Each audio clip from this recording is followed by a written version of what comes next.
नमस्कार, न्यूज 24 देख रहे हैं आप और आपके साथ मैं हूं पूजा। देश के 5 राज्यों में चुनाव तारीखों के ऐलान के साथ ही इलेक्शन कैंपेन पूरे जोर शोर से शुरू हो चुका है। बाकी राज्यों के साथ साथ असम के चुनाव पर भी पूरे देश की नजरें टिकी हुई हैं। यहां 3 चरणों में चुनावों की घोषणा की गई है।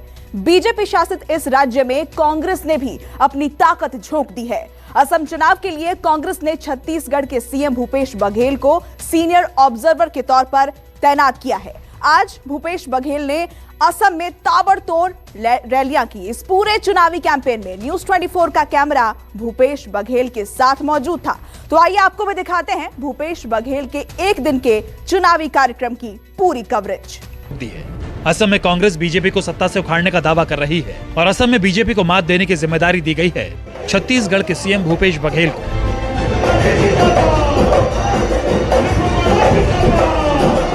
भूपेश बघेल को असम चुनाव का सीनियर ऑब्जर्वर बनाया गया है। प्रचार अभियान क्या है, ये जानने के लिए हमने भूपेश बघेल के साथ एक दिन बिताया। भूपेश बघेल के चुनावी कैंपेन की शुरुआत नाश्ते की टेबल से हुई। जनसभाओं और कैंपेनिंग का पूरा खाका नाश्ते की टेबल पर ही क्लियर था।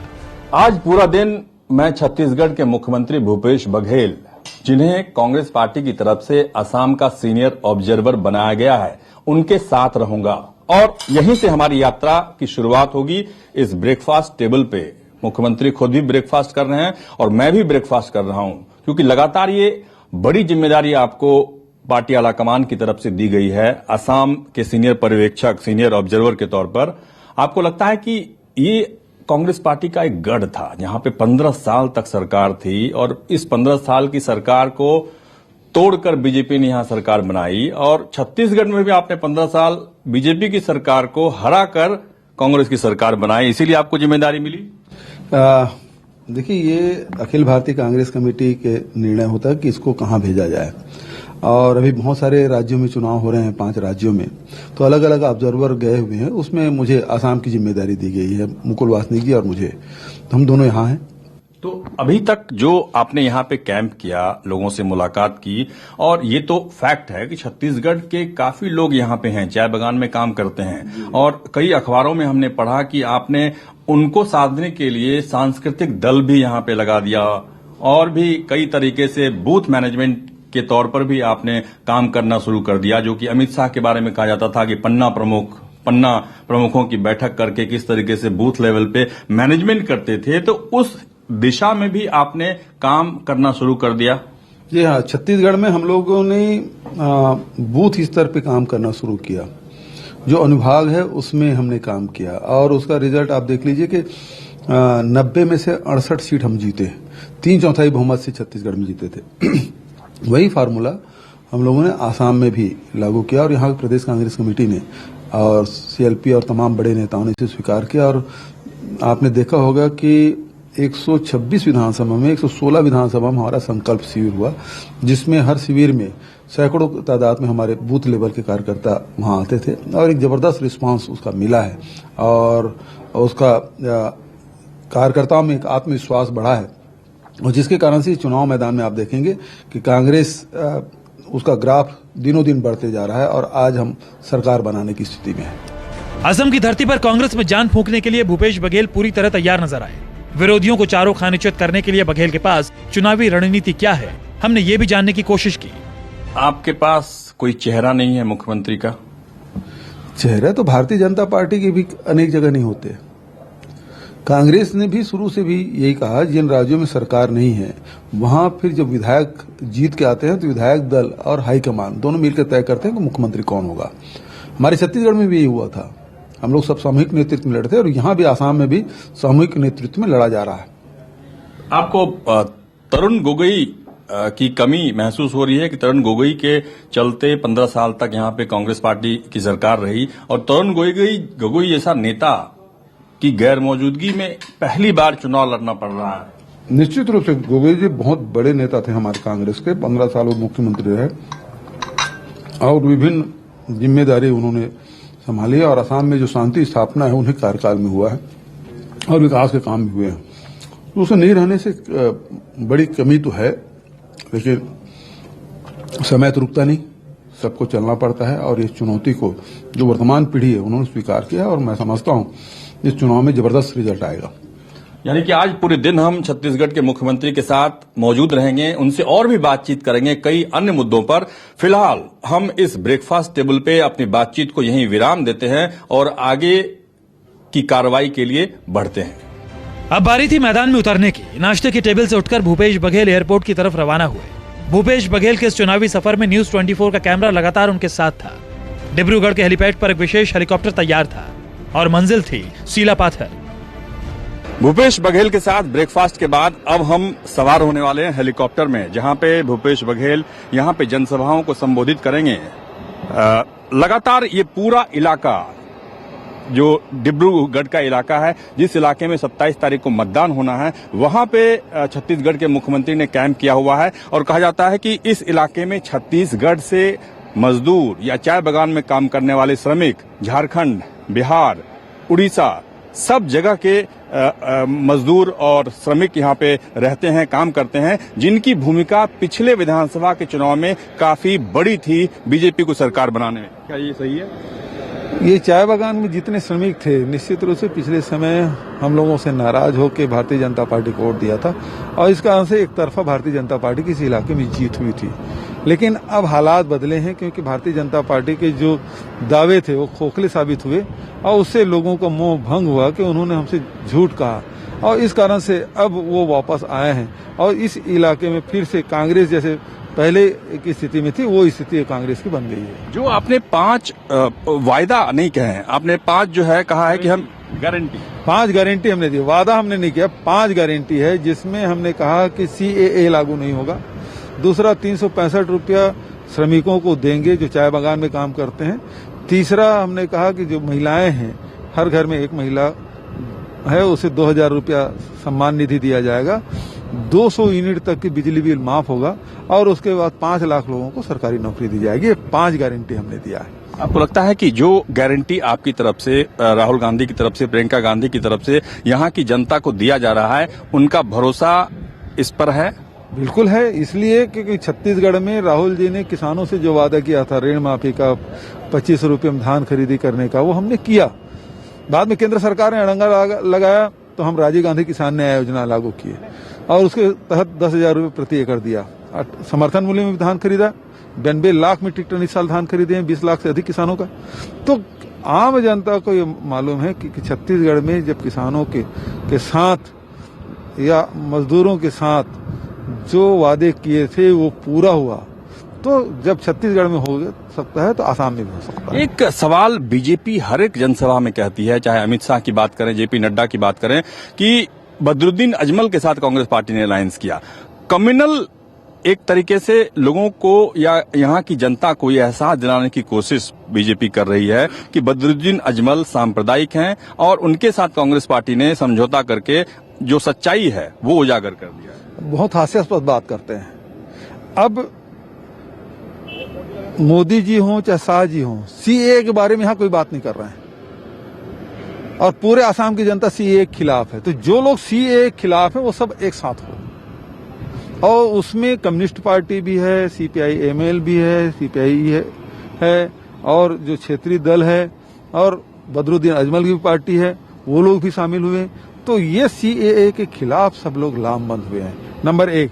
नंबर 2, जब बदरुद्दीन अजमल के साथ जिला पंचायत के चुनाव होते हैं तो भारतीय जनता पार्टी समझौता करती है। नगांव और एक और कौन सी जिला, 2 जिले में वो समझौता करके अपने जिला पंचायत के अध्यक्ष तो चुनाव लड़े, तब उनको वो एतराज नहीं था।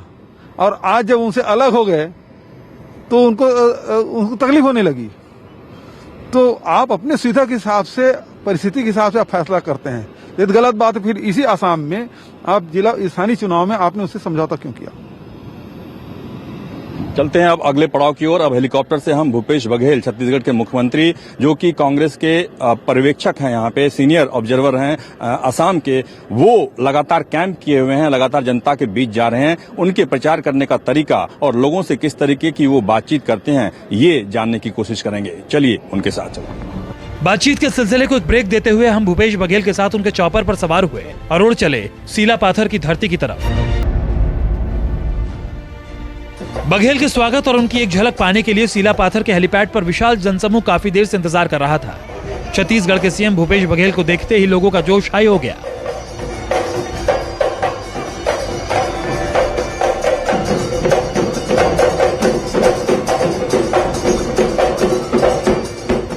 भूपेश बघेल का हेलीकॉप्टर सिलापाथर के लिए यहां उतर चुका है और यहां से करीब 3 किलोमीटर वो मोटरसाइकिल के जरिए जाएंगे।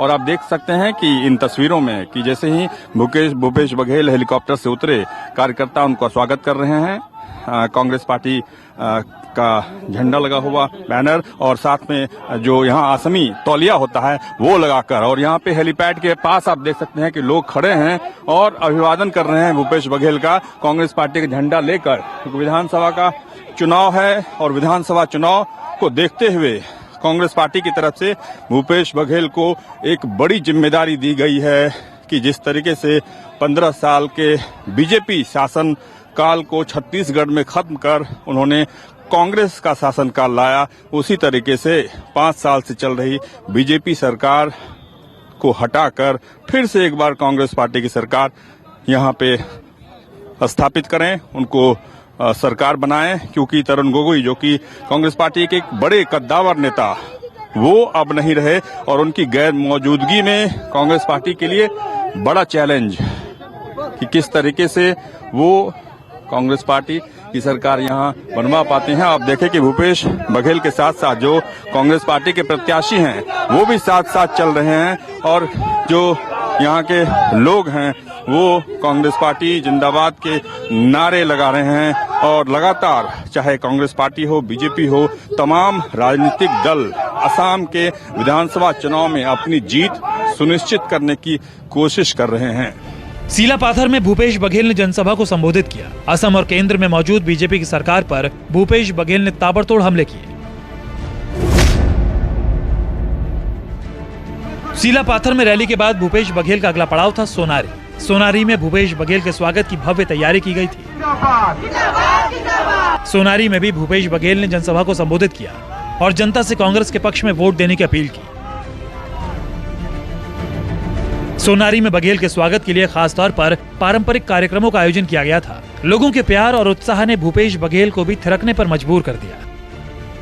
ये सोनारी विधानसभा क्षेत्र है जहां पे भूपेश बघेल ने आखिरी जनसभा की और ये आप देखिए कि जो उनके भाषण के समापन के बाद ये नृत्य यहाँ के पारंपरिक वेशभूषा में यहाँ के जो लोकल लोग हैं वो उन्होंने आयोजित किया है और मुख्यमंत्री भी उनके साथ ताली बजाकर उनका अभिवादन कर रहे हैं। और यहाँ के जो प्रत्याशी हैं कांग्रेस प्रत्याशी, उन्होंने मुख्यमंत्री को कहा कि अगर आप भी शामिल होइए इनके साथ तो इन्हें अच्छा लगेगा। और अब मुख्यमंत्री खुद इनके साथ खड़े हो गए हैं और कोशिश ये हो रही है कि मुख्यमंत्री भी इनके साथ नृत्य करें। और यहाँ के जो पारंपरिक कलाकार हैं उनके बीच काफी उत्साह है इस बात को लेकर कि छत्तीसगढ़ के मुख्यमंत्री के साथ उन्हें नृत्य करने का मौका मिल रहा है। और आप देखिए कि जिस तरीके से यहाँ पे विधानसभा के अलग अलग क्षेत्रों में जाकर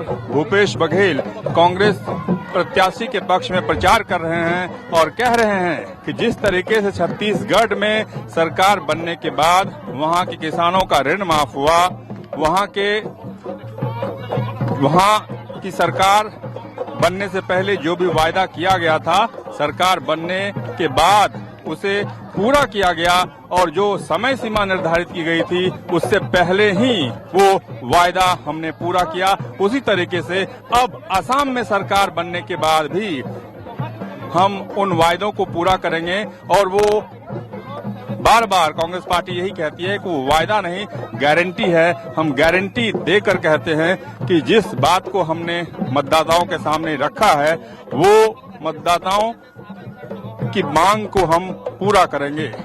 यानी कि अब आप देखिए कि अब हमारा आखिरी पड़ाव है कि यहाँ से हेलीकॉप्टर के बाद हम सीधे डिब्रूगढ़ जाएंगे जहाँ से हमने इस इलाके में हम आए थे। अब देखिए कि मुख्यमंत्री छत्तीसगढ़ को यहाँ की कलाकारों ने कहा कि आप भी नृत्य करिए। और ये आदिवासी बच्चियां हैं जो कि पारंपरिक अपनी वेशभूषा में यहाँ नृत्य कर रही हैं और मुख्यमंत्री उन्हें प्रोत्साहित कर रहे हैं। मुख्यमंत्री ने उनकी बातों को स्वीकार करते हुए, उनकी मांग को स्वीकार करते हुए उनके साथ भी नृत्य करने का फैसला किया और लगातार वो तालियां बजा रहे हैं ताकि उन्हें इस बात का एहसास हो कि उनके स्वागत के लिए यहाँ के कलाकार यहाँ पर आए हैं। सोनारी विधानसभा क्षेत्र जो कि आखिरी विधानसभा क्षेत्र है, आज जब हमने डिब्रूगढ़ से मुख्यमंत्री भूपेश बघेल के साथ यात्रा शुरू की, उस यात्रा शुरू करने के बाद ये आखिरी कार्यक्रम हमारा है और इसके बाद हेलीकॉप्टर से वापस डिब्रूगढ़ जाएंगे।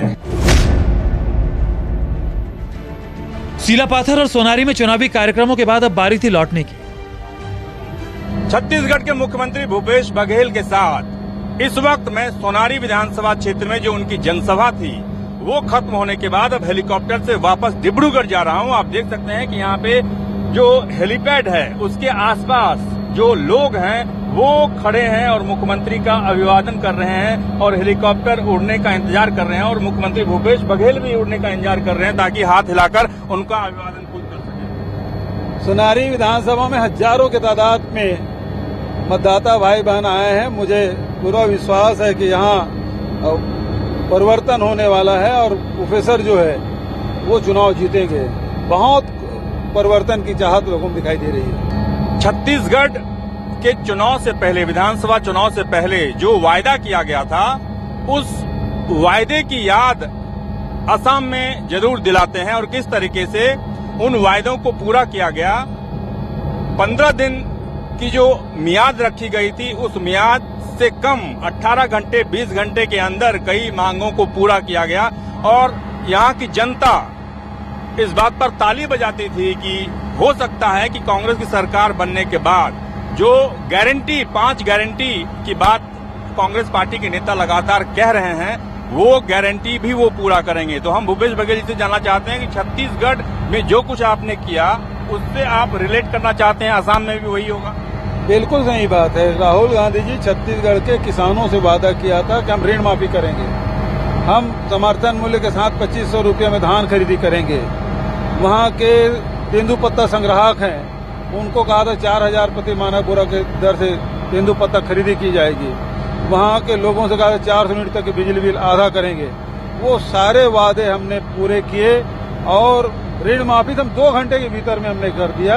2500 रुपये तत्काल खरीदी करना शुरू कर दिया था और उसी प्रकार से महीने भर के भीतर में 200 यूनिट तक की बिजली बिल आधा मिलना शुरू हो गया था। तो वो सारे वादे जो राहुल गांधी किए थे वो हमने पूरे किए। तो हम असम की जनता को यही बताते हैं कि छत्तीसगढ़ जो मॉडल है उसको अपनाया जाएगा। गुजरात मॉडल नहीं चलेगा, यहाँ छत्तीसगढ़ मॉडल असम में चलेगा। दिन भर की थका देने वाली कैंपेनिंग के बाद भी भूपेश बघेल के चेहरे पर थकान का कोई निशान नहीं था। भूपेश बघेल से जब ढोल की थाप पर थिरकने के आनंद पर सवाल किया गया तो सुनिए उन्होंने क्या कहा।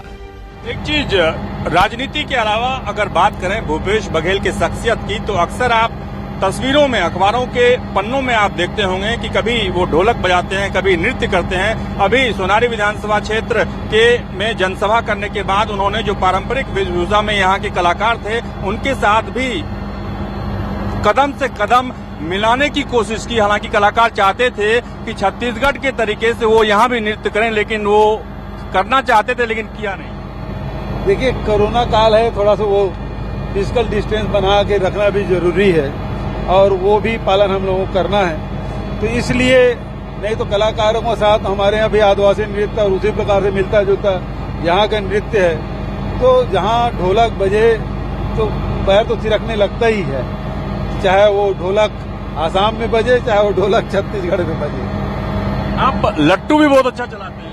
बचपने में सब खेलते रहे, गेड़ी भौरा ये सब, तैरना, तो ये सब हम लोग बचपने में खेलते रहे। तो वो तो अभ्यास की बात है, तो अभी भी कर लेते हैं। भूपेश बघेल यारबाज भी काफी हैं क्या? दोस्ती निभाना भी हम जानते हैं। मतलब मुख्यमंत्री बनने के बाद भी जो आपके पुराने दोस्त हैं वो इस बात का महसूस नहीं करते कि अब मुख्यमंत्री हो गया इसीलिए समय नहीं है, आप उनको बुलाते हैं कई बार? बिल्कुल, साथियों के साथ मिलना, उनसे बातें करना, पुरानी बातों को याद करना किसको अच्छा नहीं लगता। तो आप किसी पद में रहें लेकिन आपके अंदर जो मौलिक जो गुण है उसे आपको भूलना नहीं चाहिए। तो अक्सर आप गुनगुनाते हैं, गाते हैं, वो हिंदी में गाते हैं छत्तीसगढ़ की भाषा में? गाना तो जो लोकप्रिय होता है सभी गा लेते हैं, गुनगुना लेते हैं। हम लोग तो बाथरूम सिंगर हैं, बाथरूम में गुनगुना लेते हैं, तो स्टेज सिंगर नहीं है हम लोग। बाथरूम में अक्सर कौन सा गाना गाना? बहुत सारे गीते हैं हमारे छत्तीसगढ़ में। बहुत खूबसूरत जो राजगीत जिसको हमने बनाया, अरपा पैरी की धार, महानदी है अपार, इंद्रावती है पखारे तोर पैया, जय हो छत्तीसगढ़ मैया। तो छत्तीसगढ़ महतारी के जो गीत है वो बहुत लोकप्रिय है।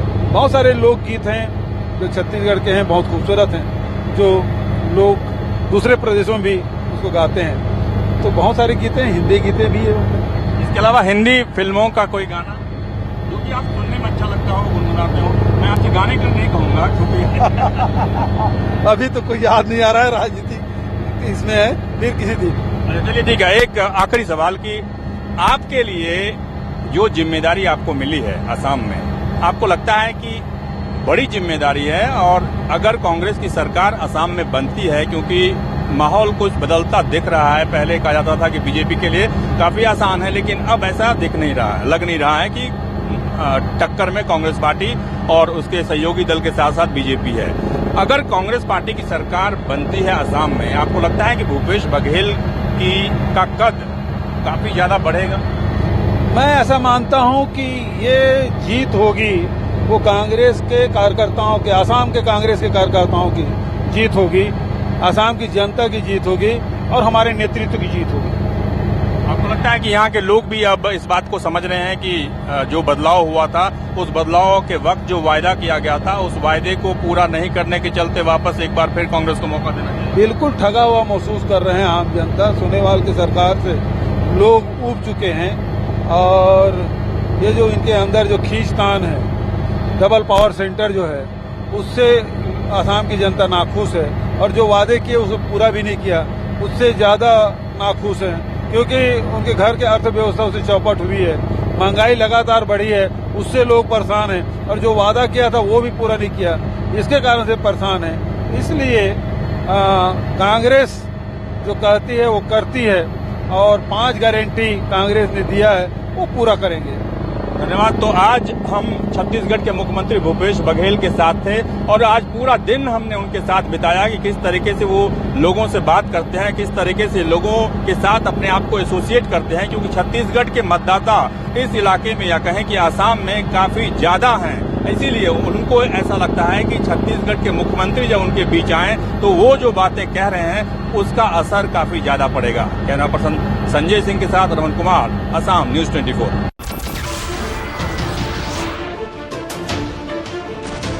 नमस्कार, मैं हूं मानक गुप्ता। अगर आपको हमारा ये वीडियो पसंद आया हो तो इसे लाइक और शेयर जरूर करें और हाँ, हमें सब्सक्राइब और फॉलो करना ना भूलें ताकि आप देश और दुनिया की कोई खबर मिस ना करें।